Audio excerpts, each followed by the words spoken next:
In the name of Allah Almighty, the most beneficent and the most merciful. It is lecture number 13 of Popular Fiction, and today the topic that we have to discuss is Dr. Jekyll and Mr. Hyde. It is basically the continuation of the previous lecture.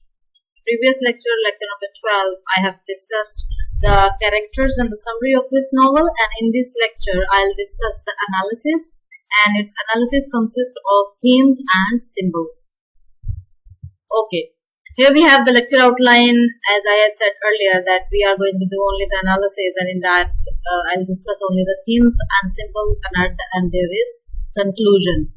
Okay, themes. Starting with the first theme, that is keeping up appearances. Keeping up appearances means in order to pretend a good side of yourself, like pretending to be in a situation that is good, that is pleasant, even though if you are not in a good situation, but still you just keep up appearances, you just keep up your appearance pleasant. Okay, much of the dramatic action in Dr. Jekyll and Mr. Hyde consists of damage control. Dramatic action means an action which involves a psychological state of some character. So Dr. Jekyll had that psychological state which is depicted only in front of the audience, and while other characters in the drama or the novel, they does not know about it. Okay, so it consists of damage control, and this dramatic action is damage control in a sense that Dr. Jekyll had tried to control his negative side by trying not to drink the potion which converts him into the Mr. Hyde. In other words, Utterson tirelessly works to prevent his good friend Dr. Jekyll from being dragged into the horrid affairs of Mr. Hyde. Utterson, who was the friend of Mr. Hyde or Mr. Jekyll, he actually tried his friend to be saved from that horrid means horrible affairs of Mr. Hyde, and Dr. Jekyll goes to the greatest of lengths to prevent his Hyde identity from being discovered. Yes, greatest of lengths means to try hard. He had tried hard in order to prevent his identity from being discovered, in order to avoid anyone knowing of his somewhat questionable scientific work and morally despicable behavior. Despicable means horrible behavior. So he had tried to everything in order to avoid or hide his identity or his questionable scientific work that resulted into the invention of, or you can say the creation of Mr. Hyde, and that is more despicable behavior was depicted in the form of Mr. Hyde. The novel takes place in Victorian England, and the main characters are all male members of the British upper class. Enfield, Utterson, Lanyon, and Jekyll are all actually aware of social expectations and the importance of appearance. Even in the first chapter, Enfield is wary of sharing his story of the mysterious door because he abhors gossips. So they all are aware of their social expectations and the importance of appearance. In the first chapter, Enfield is wary, means he's reluctant of sharing his story of the mysterious door. He does not want to share that story because he abhors. Abhors means hate. He hates gossips, as it destroys reputation, because when you malign someone, when you say so bad about someone, so definitely it affects their reputation. In kind, Utterson refrains from informing the police that Jekyll is a close friend of Hyde's following the murder of Sir Danvers Crewe. So all we are talking about is keeping up appearances, that everyone tries to conceal the bad deeds of the other person in order to keep up appearances, in order to maintain their situation, maintain their reputation. Alright, so Utterson refrains means restricts himself from informing the police that Jekyll is a close friend of Hyde's. So he did not reveal this fact that Jekyll was a close friend of Hyde following the murder of Sir Danvers Crewe, because in his murder Hyde was made responsible, and in order to save Jekyll he did not reveal his name. Rather, to maintain his friend's reputation and protect his public image, Utterson goes to Jekyll directly to discuss the matter. So he went directly to Jekyll in order to discuss the matter. The duality of human nature. Yes, this is a gist of the novel, in which human nature is presented in two contrasting ways, in two different ways. Clearly, Dr. Jekyll and Mr. Hyde is an examination of the duality of human nature, as most clearly expressed in the revelation that Mr. Hyde is in fact Dr. Jekyll. So it was later revealed that Mr. Hyde is basically that Dr. Jekyll. only transformed into a personification of Jekyll's evil characteristics. So this Mr. Hyde is basically the personification, a human transformed form of evil characters of Dr. Jekyll.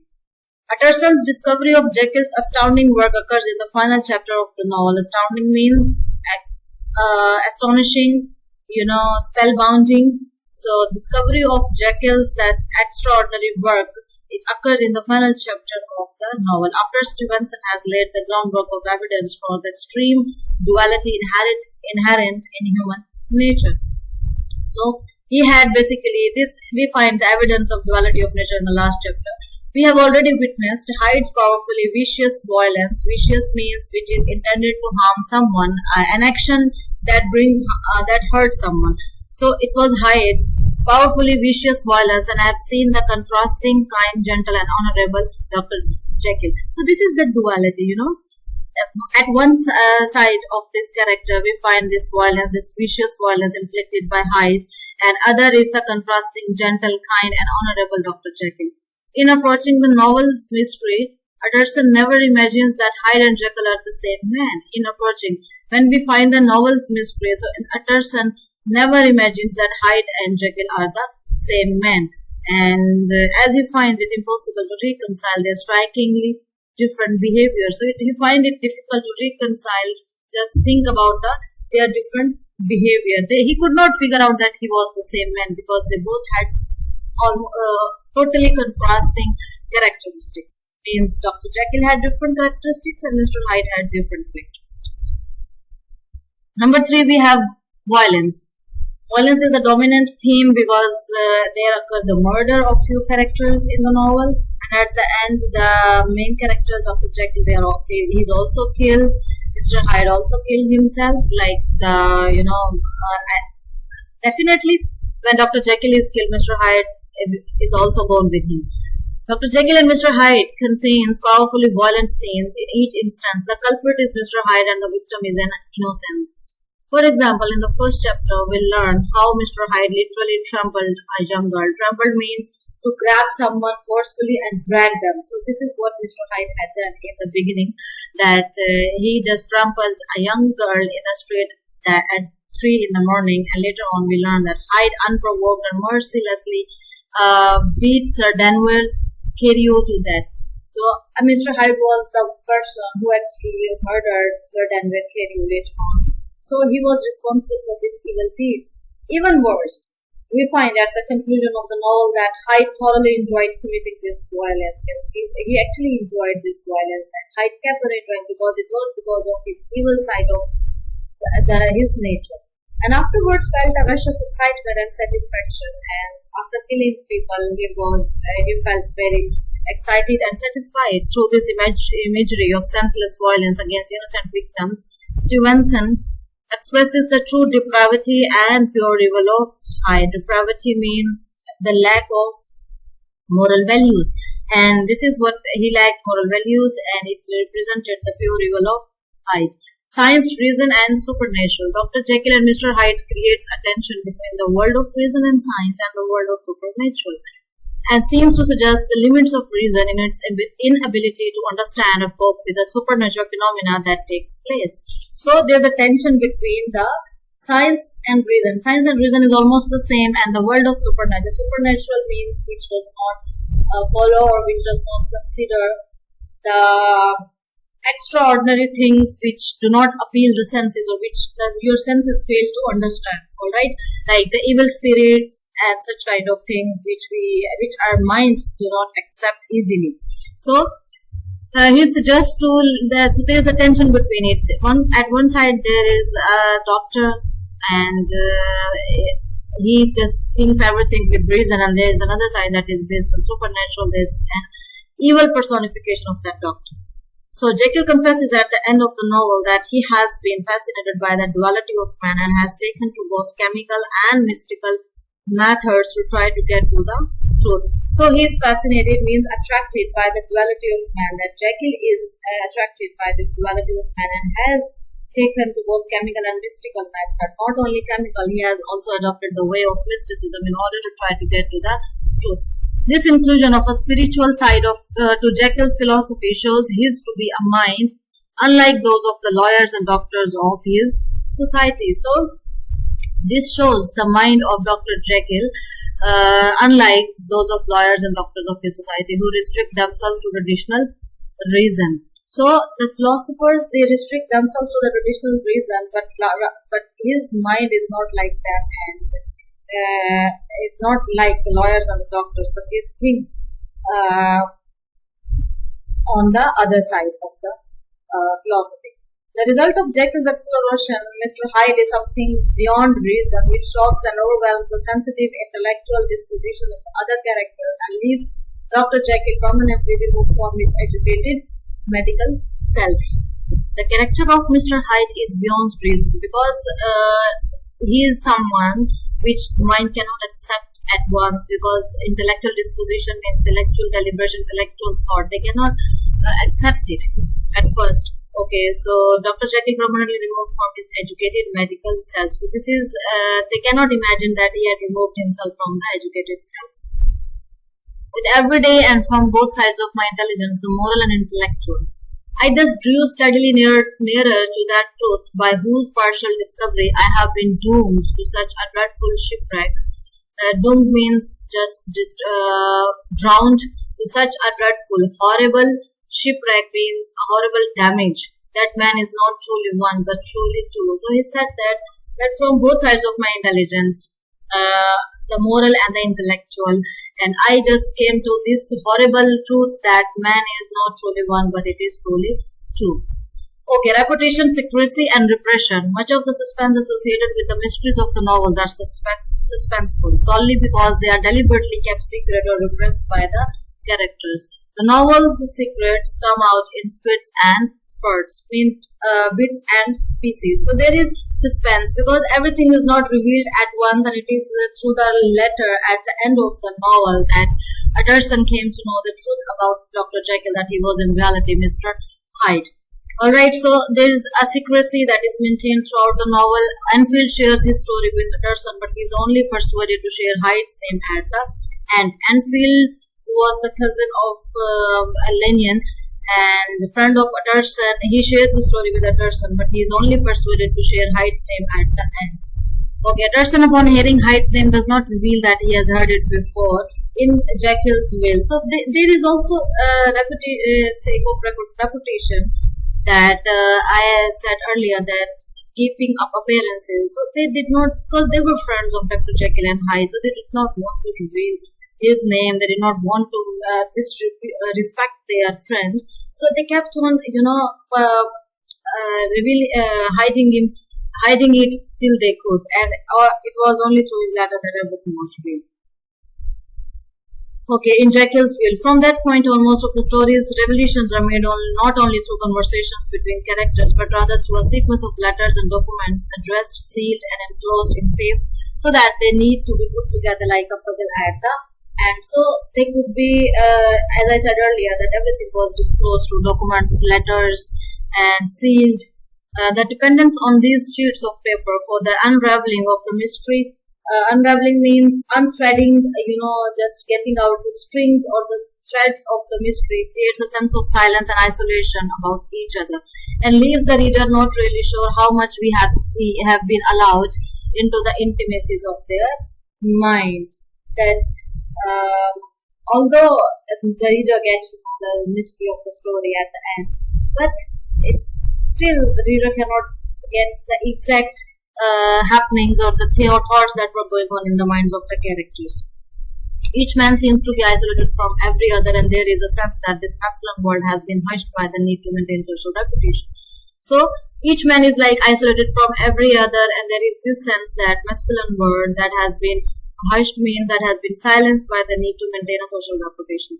The men avoid gossip, seem almost to avoid speaking completely about anything of substance, and while many of the men describe themselves as friends, their relationships are most defined by the things they keep secret from each other. Men avoid gossips. They do not want to talk about each other, do not want to backbite, while many of the men describe themselves as friends. That is why they keep their relation and do not reveal their secrets.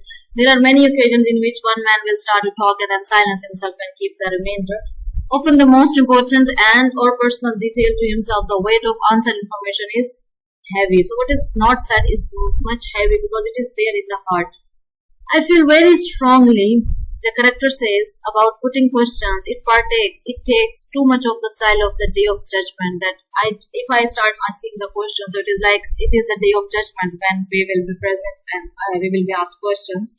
You start a question and it's like starting a stone. So it is like you just throwing a stone at someone. You sit quietly on the top of a hill and away the stone goes, starting others. So when you sit quietly on the top of the hill and you feel you are just throwing the stone, and they are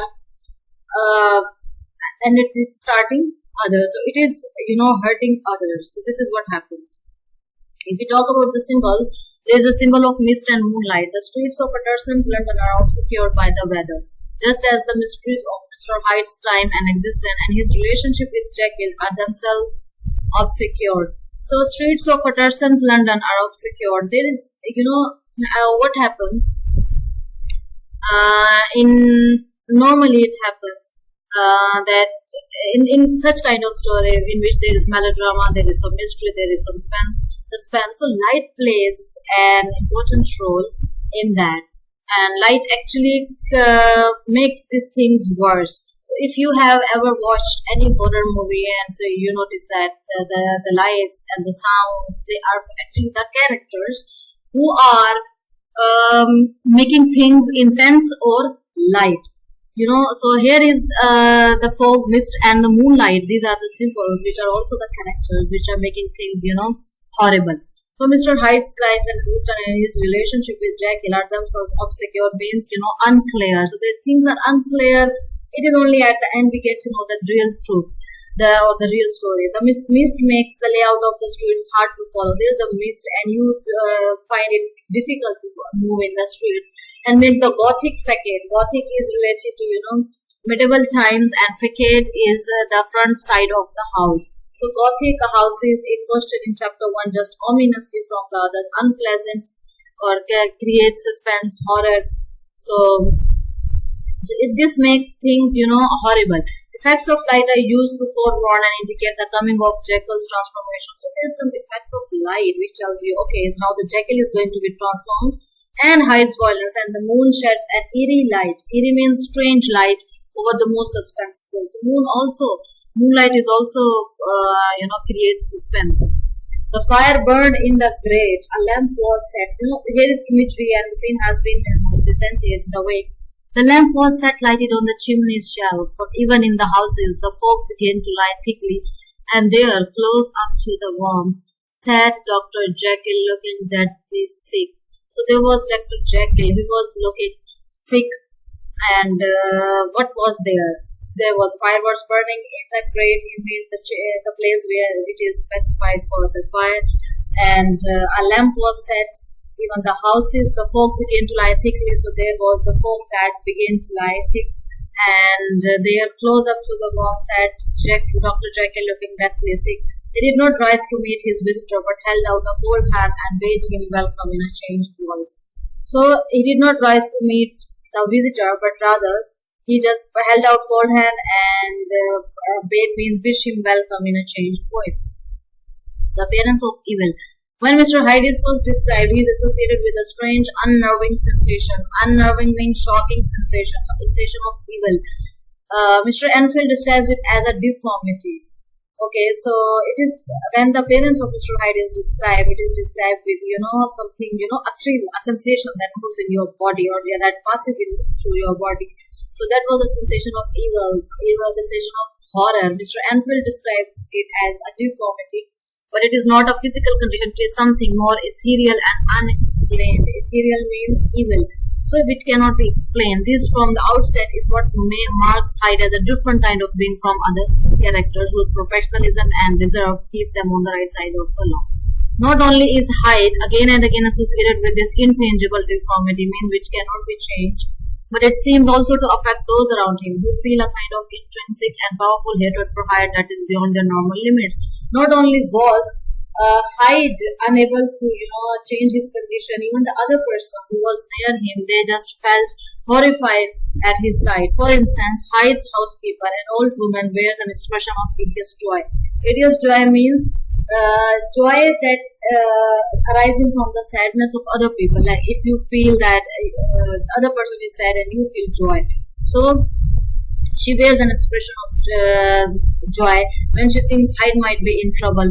So she thinks that Hyde is in trouble, so she feels pleasant. Okay, now she feels joy. Okay, because of the plight, because of the sadness of the Hyde, it gives happiness to the housekeeper. Hyde's evil seems to bring out the dark side of others, suggesting the reality of the duality that Jekyll has been trying to prove, that there is evil and good, hideous and joyous in everything. So this was basically the duality, which shows there is evil side as well as good side of the character.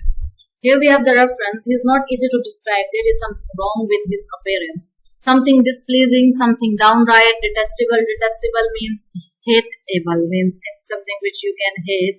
He is not easy to describe. There is something wrong with his appearance, that you do not like his appearance. I never saw a man I so disliked, and yet I scarce know why. That I never saw. He said that Mr. Enfield said, I never saw a man, and I never disliked any man except this one, and yet I scarce why. And I am also horrified that I don't know why. He must be deformed somewhere. He gives a strong feeling of deformity. Deformity means irregular shape, unusual shape, although I couldn't specify the point. So I would like to conclude this lecture by saying that Dr. Jekyll and Mr. Hyde by Robert Louis Stevenson is a narrative about the complexities of science and the duplicity of human nature. Narrative means story of the complexities of science, and yes, human nature is dual. Dr. Jekyll is a kind, well-respected and intelligent scientist who meddles with the darker side of science. So he is respected and intelligent scientist who meddles means just involved with the darker side of science, and he wants to bring out his second nature. So this is something which we all know, that there is some other side of every person. So he actually wanted to bring out that his second nature. He does this through transforming himself into Mr. Hyde, his evil alter ego, who doesn't repent or accept responsibility for his evil crimes and ways. And his evil sense also, his evil nature, does not take responsibility of his evil crimes and ways. Jekyll tries to control his alter ego Hyde, and for a while Jekyll has the power. Okay, so Jekyll also tries to control his ego. However, towards the end of the novel, Hyde takes over and this results in their deaths. So Hyde's take over the Jekyll, and he could not restrict his appearance of becoming the Hyde, and as a result he is dead. That's all.